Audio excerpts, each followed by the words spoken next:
Bonjour tout le monde. Aujourd'hui c'est une super journée et nous on va parler de roi de pique. Je ne sais pas si vous le voyez parce que dans les autres vidéos c'est un peu difficile de le voir. Alors, donc le roi de pique c'est le maître du monde physique et spirituel. Bien, c'est quelqu'un qui a une grande force et il arrive à réaliser tout ce qu'il a pensé. En fait, dès qu'il pense, comme s'il créait avec la pensée. Ce qui est possible, en fait, tout le monde peut le faire. Mais lui, il a, dès la naissance, déjà ce potentiel. D'accord ? Si seulement il décide de fonctionner comme le valet de pique, donc en fait, il faut savoir, je vais vous expliquer, que chacun de nous, surtout les rois, les dames et les valets, peuvent choisir en fait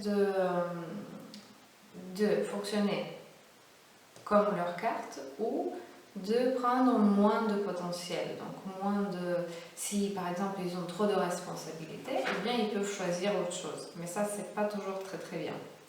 Donc en fait si le roi de pique, lui il décide de fonctionner comme le valet de pique, et eh bien on lui enlève un peu de plaisir, de tout son potentiel. D'accord ? Et donc en fait, s'il ne choisit pas le valet de pique, il arrive toujours au sommet de sa réalisation. C'est intéressant aussi d'observer que le roi de pique, très souvent, travaille dans la sphère du divertissement. Même si lui, il a un super énorme potentiel de décision, de responsabilité, en fait, il a le rôle du conducteur, si on peut le dire comme ça. Oui, on peut le dire. Merci.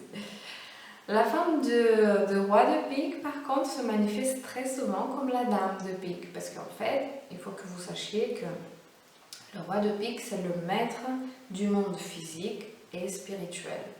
Donc c'est la dernière carte d'humain. C'est pas parce qu'on a fini les cartes, mais c'est parce qu'on a fait un petit détour. Il y a quelqu'un qui m'a demandé de faire un thème à une personne, et du coup, moi, j'ai sauté toutes les cartes, je suis allée au roi. Mais on va reprendre dès le début, après les as. Donc on va faire les deux. La prochaine vidéo, on va parler de 2 de cœur. Donc c'est la dernière carte du humain et c'est la plus potente, la plus sage et la plus potente, voilà. Celle qui a le plus de potentiel. En étant le plus fort, le roi, il est capable de faire face à une grande responsabilité, comme je vous disais, d'accord ? Il peut devenir un grand leader. Donc, il peut mener beaucoup de gens, il peut être très utile à l'humanité, si seulement il va utiliser les forces ou bien toute la potence que la nature lui a donnée dès la naissance. D'accord, il ne faut pas qu'il succombe à ses préoccupations, car ça lui joue un peu des drôles de jeux. Voilà, ça on a dit, c'est la dernière carte d'humain. Il aime étudier, et donc c'est pas quelqu'un qui va se laisser à la paresse ou aux instincts animaux ou basilaires. Voilà. C'est quelqu'un qui est capable d'être au sommet de grandes organisations, mais c'est loin le cas de tous les rois de pique qui font ça. C'est pas souvent qu'ils choisissent ce rôle-là. D'accord ? Ils ne sont pas influençables et ils ont une force intérieure extraordinairement, en fait, une force de décision énorme. C'est très particulier d'observer, moi j'ai connu des rois de pique, c'est des gens super. C'est vrai qu'ils ont beaucoup d'énergie, beaucoup de force, beaucoup Donc c'est intéressant d'observer qu'ils sont rarement, ils laissent quelqu'un s'approcher d'eux parce qu'ils ont toute cette grande volonté et du coup on comprend pourquoi ils laissent rarement quelqu'un se rapprocher de lui. En amour, il est très indécis et excusez-moi. En amour, il est très indécis, mais il faut qu'il donc il a la carte karmique, non pas la carte karmique, la carte du Pluton qui est le 7 de cœur, qui vient lui dire qu'il doit vraiment faire face à la peur de la trahison et à la peur de la solitude. Donc en fait, une fois qu'il fait ça, normalement il a deux choix. Ou il prend une attitude négative de l'amour, donc sa situation elle empire, ou bien il se peut qu'il accepte ce défi et il est transformé, il sera transformé, il est transformé tout simplement.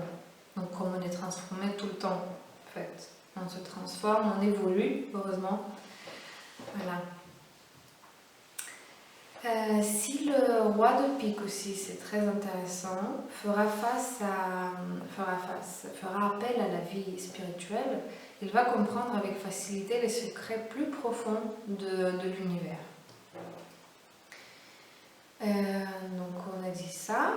Il accepte, si volontairement il accepte le fardeau de la responsabilité et de la couronne lui offerte par la naissance, lui accordée par la naissance, il a une chance de servir l'humanité.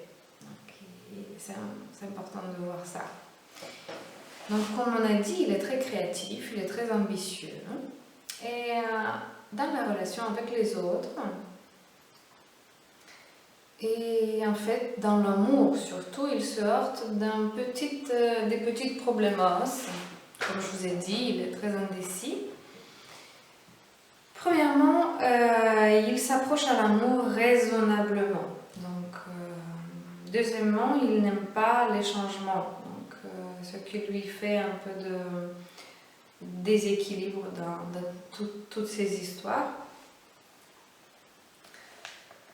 Une de ces leçons consiste à se laisser, à se permettre, ou bien permettre à son partenaire d'être soi-même et de mettre fin à ces quelconques relations fortes émotionnellement.